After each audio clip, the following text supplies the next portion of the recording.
जाहि को विवेक ज्ञान ताहि को कुशल जान, जाहि ओर जाए वाको वाही ओर सुख है। जिसके पास विवेक है, ज्ञान है, सुंदर स्वभाव है, विनम्रता है, सहनशीलता है, जिस ओर चले जाए समझिए बस आनंद ही आनंद है, कोई दुख नहीं, उसको कोई तकलीफ नहीं दे सकता। लेकिन जिनका स्वभाव गड़बड़ है तो जहाँ भी जाए, मंदिर में भी जाएगा ना तो वहाँ भी वो गलत ही करेगा, भगवान भी आ जाए तो गलत ही मांगेगा। इसीलिए कहा है कि यदि खाना खराब है तो जमाना खराब है, पीना खराब है तो जीना खराब है, न खाने में मज़ा है न पीने में मज़ा है। अगर स्वभाव ठीक है तो जीने में मज़ा है, जीने में मज़ा है। आदमी का स्वभाव ठीक हो जाए तो जीने में बहुत आनंद, बहुत मज़ा आएगा और बहुत सुंदर ढंग से हम जी सकते हैं। आएँ थोड़ी हम इन दोनों बातों पर विचार करें। सिर्फ कबीर की साखी हम सब जानते होंगे, वे कहते हैं इन दोनों बातों को पुश करते हुए कि जीवन में हम जहाँ रहते हैं सुख से, चैन से, आनंद से कैसे जी सकते हैं। उन्होंने कहा सबते लघुता भली, लघुता ते सब होय, जस द्वितीया को चंद्रमा शीश नावे सब कोय। कहते हैं सबते लघुता भली और लघुता से सब होय। कबीर की साखी देखें, सबते लघुता भली, लघुता विनम्रता, अपने आप को विनयावंत बनाना, अपने आप को विनम्रता पूर्वक जीना और सबके साथ अपने आप को छोटा मानकर विनयी बनकर रहना सबसे अच्छी बात है। और सबते लघुता भली, लघुता ते सब होय, और ये विनम्रता भाव से, विनय भावना से सब कुछ हो जाएगा। यहाँ कहते सब लघुता से सब होय, सब यहाँ विशेषण देते हैं कबीर। सब मतलब सब, आप नौकरी करना चाहें, व्यापार करना चाहें, खेती गृहस्थी, घर में, दफ्तर में, साधना में, साधु, सब जगह इस चीज़ की आवश्यकता है। और जहाँ रहेंगे शांति के लिए, मुक्ति के लिए और भौतिक पदार्थ के लिए भी, पद प्रतिष्ठा सम्मान जो हमें मिलते हैं ना, व्यक्ति को मिलते हैं, तो ये सब भी आपके सद्गुण से, विनम्रता भाव को देख करके लोग हमें चढ़ाते हैं और लोग हमें चाहते हैं। तो कबीर कहते हैं ये विनम्र भाव से आदमी सब कुछ पा सकता है, श्रेष्ठता को पा सकता है। कैसे पा सकता है? जस द्वितीया को चंद्रमा, द्वितीया का चंद्रमा बहुत पतला होता है लेकिन सब लोग उसको चाहते हैं। उस दिन हाथ उठाएंगे, प्रणाम करेंगे और बिल्कुल वंदनीय होता है द्वितीया का चंद्रमा। क्यों होता है? क्योंकि उसी दिन से वो प्रकाश देता है, प्रकाश वो भरना शुरू होता है और प्रकाश देता है दिनों दिन। इसी प्रकार जिनके अंदर में, जिस व्यक्ति के अंदर में विनम्रता है, शिष्टता है, सुंदर स्वभाव है, वो आदमी दिनों दिन अपने आप में भरता जाता है शांति से, प्रसन्नता से, और एक आत्म अनुभूति उनके अंदर में शांति की अनुभूति होने लगती है और वो एकदम अपने आप में इतना गदगद शांति का महसूस करता है। यूँ तो दुनिया में बहुत धन संपत्ति वाले हैं, करोड़पति नहीं अरबपति खरबपति वाले हैं, लेकिन बेचैन है, नींद नहीं आती है क्योंकि मन अशांत है। बाहर से सब कुछ भरा हुआ होते हुए भी अंदर से खाली का खाली है, इसलिए अंदर शांति नहीं है, बेचैन है मन। किसी ने कहा है रोशनी कोट और किलों में है, रोशनी फैक्ट्री और मिलों में है, रोशनी खूब महफिलों में है, पर अफसोस है कि अंधेरा हर दिलों में है। हर दिलों में सब, बाहर तो बहुत चकाचक है, बहुत आनंद है, भरा पूरा है, लेकिन अंदर मन जलता है, मन चंचल है, दुखी है, तो बाहर के सारे टीम टाम व्यर्थ है। तो सदगुरु कबीर जो यहाँ कहते हैं कि सबते लघुता भली, हे मनुष्य, हे साधकों, हे भक्तों, सबसे अपने आप को छोटा मानकर विनय भाव रख करके जीना, दूसरों के साथ सभ्य बोलना, ये सबसे अच्छी बात है। विनम्रता, शिष्टता, मधुर व्यवहार, ये हर द्वार पर प्रवेश पत्र का काम करते हैं। फिर हम ध्यान दें, क्या? विनम्रता, सभ्यता, शिष्टता और सुंदर बर्ताव, ये हर द्वार पर प्रवेश पत्र एंट्री का आपको घुसने के लिए, अंदर जाने के लिए प्रवेश पत्र का काम करते हैं। एक जगह में ये गत वर्ष की बात होगी शायद, बड़ौदा में था, गुरुदेव जी के कार्यक्रम थे, तो वहाँ गए थे हम लोग। तो वहाँ से म्यूजियम में गए देखने के लिए, म्यूजियम तो कई महात्मा थे, मैं भी था। तो एक महात्मा को भेजे कि कितना टिकट लगता है, तो उसने कहा कि 25 रुपये। इस म्यूजियम को देखने के लिए, अंदर जाने के लिए 25 रुपये टिकट है। वो साधु आ गए, महात्मा आ गए, मैं भी गया और फिर प्रणाम, थोड़ा हाथ जोड़ा। मैं तो कहे कहाँ से आए हैं आप लोग, हम लोग बताए। फिर उनसे कुछ बात हुई और फिर मैं कुछ कहा कि हम लोग देखना चाहते हैं, यदि आप सेवा हमारी कुछ ऐसा मदद करिए आप, तो हम लोग देख सकते हैं, हम लोग आश्रम से आए हैं। तो वो कहे कि ठीक है स्वामी जी आप लोग जा सकते हैं। तो मैं कहा टिकट दे दीजिए। तो फिर वो टिकट नहीं लिए, कहे कि आप लोग जाइए, कोई बात नहीं, देख लेके आ जाइएगा, लेकिन जल्दी आइएगा और 10 बजे 11 बजे तक में भीड़ हो जाएगी। वो टिकट नहीं लिया।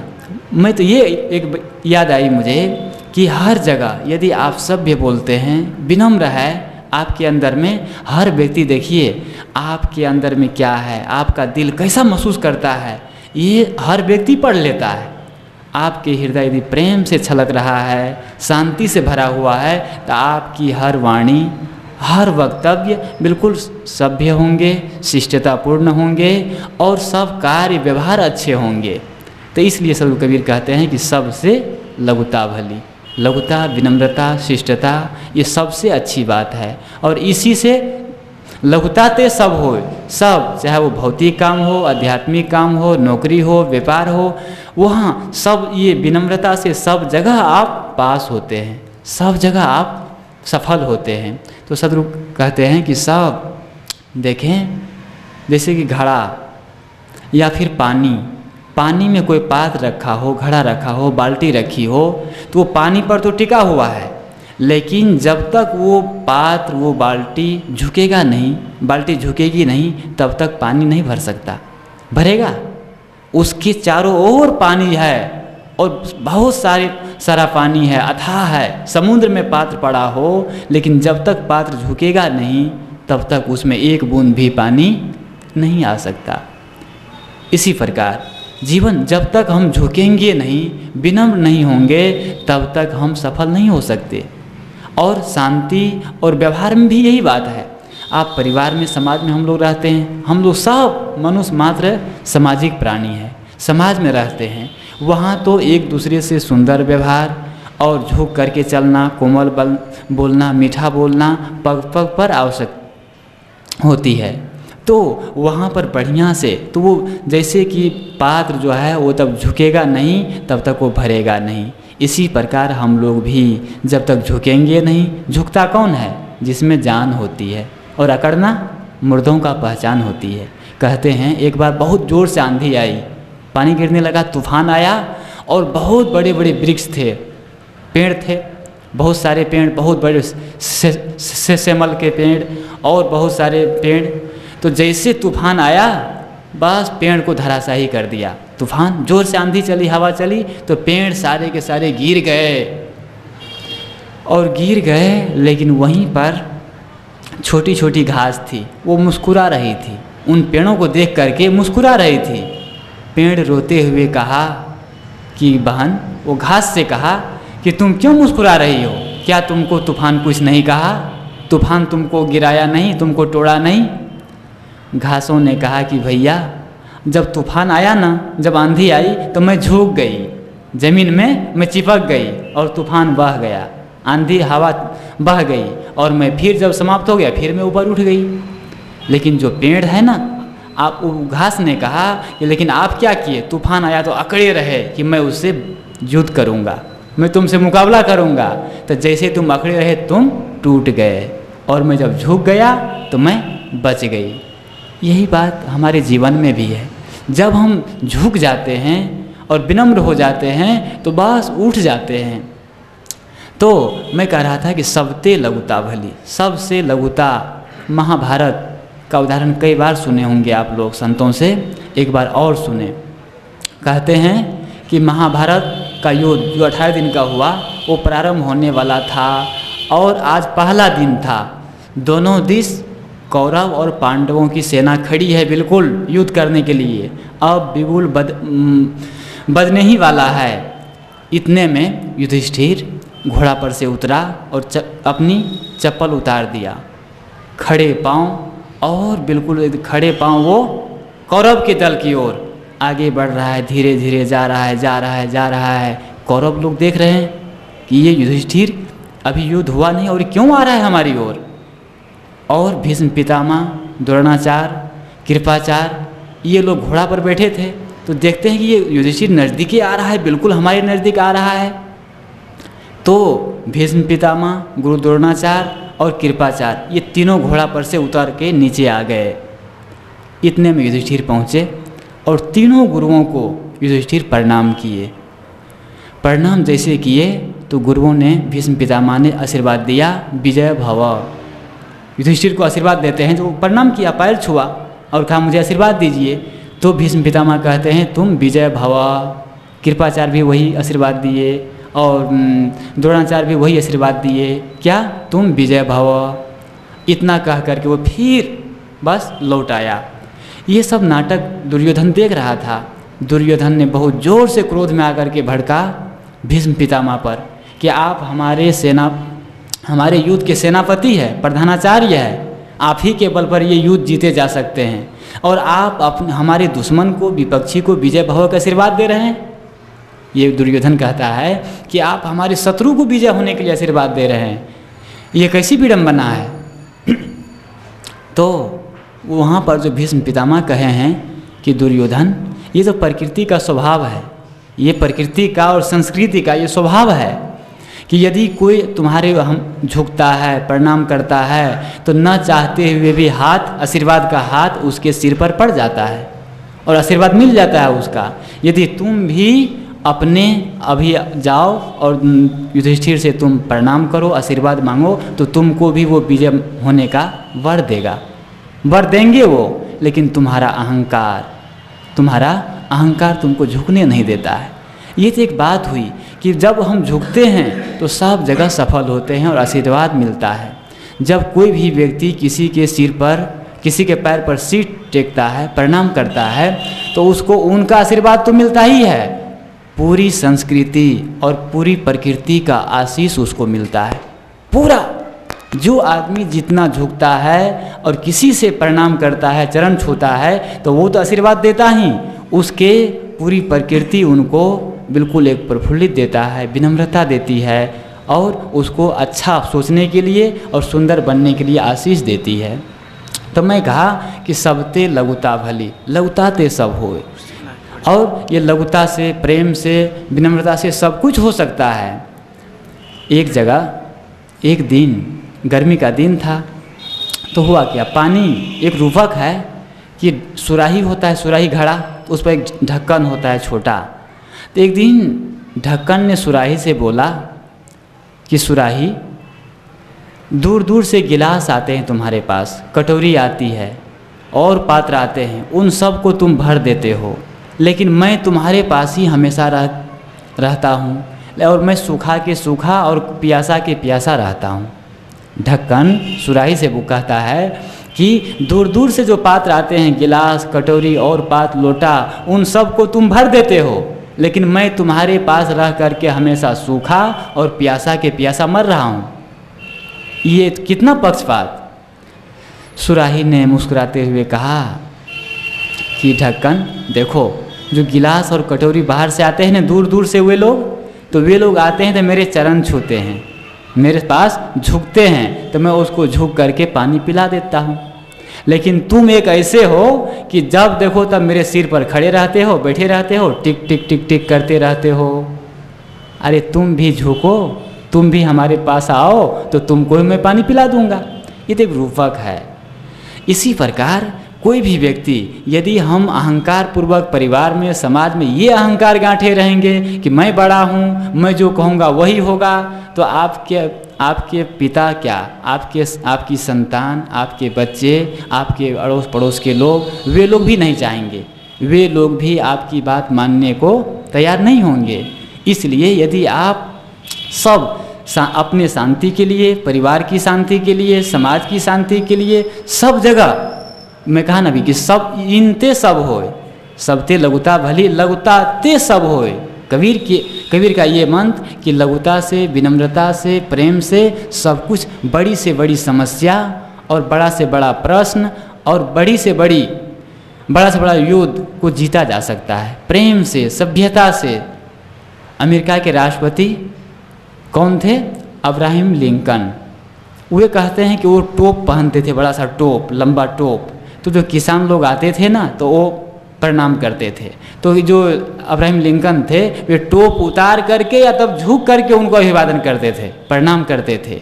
एक दिन उनसे अंगरक्षक ने पूछा कि आप अमेरिका के राष्ट्रपति हैं, आप राजा हैं, और एक सामान्य किसान से, प्रजा से आपको टोपी निकाल करके तब झुक करके अभिवादन करना ये शोभा नहीं देता।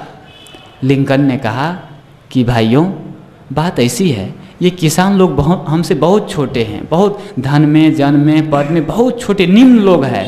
जब ये लोग अपनी मर्यादा, शिष्टता जब झुक के प्रणाम करते हैं तो मैं तो बड़ा आदमी हूँ, तो मुझे तो और अधिक झुक के प्रणाम करना चाहिए।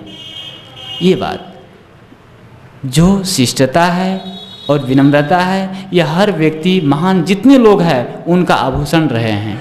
इसलिए हम सबको भी चाहिए, हम लोग भी महान बनना चाहते हैं, घर में, परिवार में शांति का वातावरण कायम रखना चाहते हैं, तो सब जगह प्रेम से रहें, किसी के दिल को न दुखाएं, किसी ऐसा बर्ताव न करें कि किसी को चोट पहुँचे, कोई हमसे दुखी हो। ऐसी वाणी बोले जो अपना भी शीतल हो और दूसरे का मन भी शीतल हो।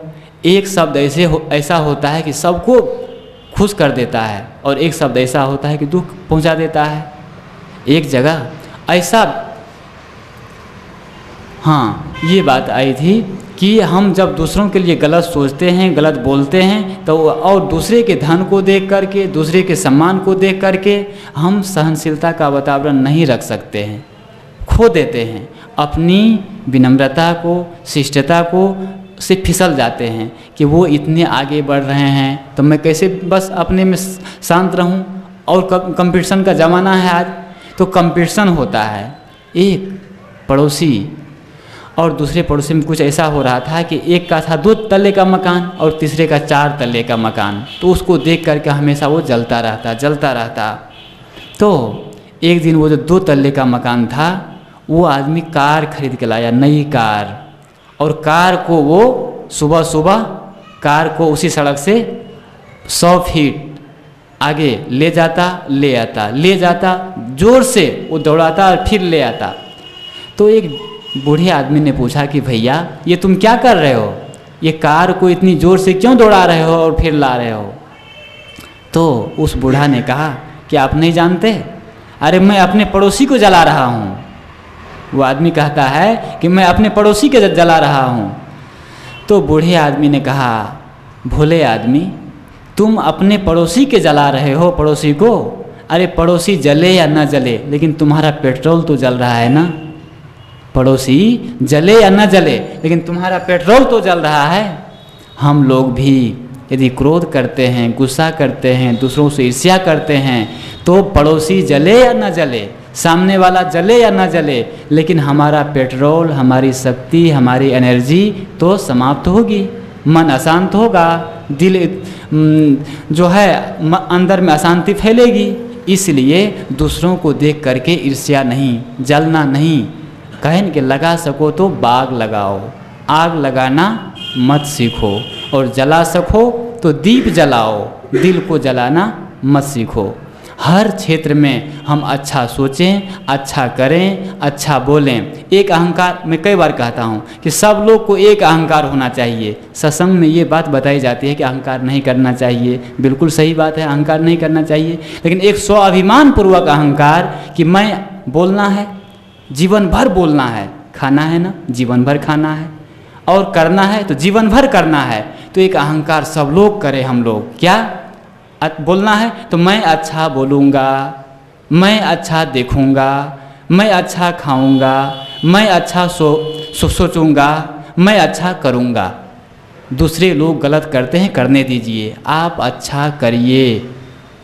एक गांव में आग लग गई और आग बहुत विस्फोट हो गई। लोग दौड़ दौड़ के आग बुझा रहे थे। पहले का ज़माना था, कोई ऐसा टैंकर नहीं था सरकारी के आ जाए और बुझा दे। बुझा रहे थे लोग। एक चिड़िया भी थी, छोटी सी चिड़िया, वो एक तालाब में जाती और चोंच में पानी लेती और आ करके आग पर बुझाती। ऐसा करते करते दिन भर वो जाती, चोंच में पानी भरती और आग को बुझाती।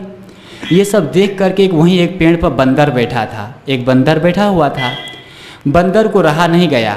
बंदर ने कहा उस चिड़िया से कि तुम ये क्या नादानी का काम कर रही हो? तुम्हारी चोंच में 2 बूंद भी पानी नहीं आता और तुम वो आग को बुझा रही हो। क्या तुम्हारी 1 बूंद पानी से वो आग बुझ पाएगी? वो चिड़िया ने कहा, उस चिड़िया ने जो कहा वो बेल सास से कम नहीं है। उस चिड़िया ने कहा कि बंदर भैया, तुम जानते हो, अरे आग बुझे या न बुझे, आग बुझे या न बुझे, जब इसका इतिहास लिखा जाएगा तो मेरा नाम आग लगाने वालों में नहीं, आग बुझाने वालों में आएगा, है ना? आग लगाने वालों में नहीं, आग बुझाने वालों में आएगा। आग बुझाने वाला। हम लोग ये मत सोचिए कि परिवार के लोग सब लोग काग से हंस हो जाएंगे और सबका कल्याण हो जाएगा, सब बिल्कुल दूध के धोए हो जाएंगे। ऐसा कभी नहीं हुआ। लेकिन आपका प्रयास है कि आप अच्छा करिए। आप जब अच्छा करेंगे तो आपके फैमिली, आपके अड़ोस पड़ोस के लोग, आपके समाज, आपका समाज आपके लिए आदर्श बनेगा, एक अच्छा आपके प्रति भावना रखेगा। इसलिए आप अच्छा करिए। इसलिए लेकिन क्या होता है, लगा सको तो आग लगाओ, बाग लगाना मत सीखो, और जला सको तो दीप जलाओ, दिल को जलाना मत सीखो। हम लोग ऐसे बोल देते हैं कड़वा कि आदमी का दिल जलता है, मन जलता है। ऐसे कटु शब्द कह करके दूसरों को हम दुख दे देते हैं कि वो जीवन भर याद रखता है। इसलिए ऐसा न बोले तो दूसरों का दिल जले, दूसरे लोग आपसे अलग हो, मन मुटाव रखे। इसलिए हर जगह और हर समय अपने मन में सभ्यता, शिष्टता, विनम्रता का भाव रखे। तो मैं कहा सर कबीर की एक साखी कि सबते लघुता भली, लघुता से सब होय, जस द्वितीया को चंद्रमा, शीश नवे सब कोय। ऐसा हम करेंगे तो हमारे ऊपर भी सब लोग अच्छी भावना, श्रद्धा, प्रेम में जीवन होगा और अपने आप में तो शांति रहेगी ही, हम हमारे संपर्क में आने वाले भी शांति का महसूस करेंगे। इसी के साथ मैं अपनी वाणी को विराम देता हूँ।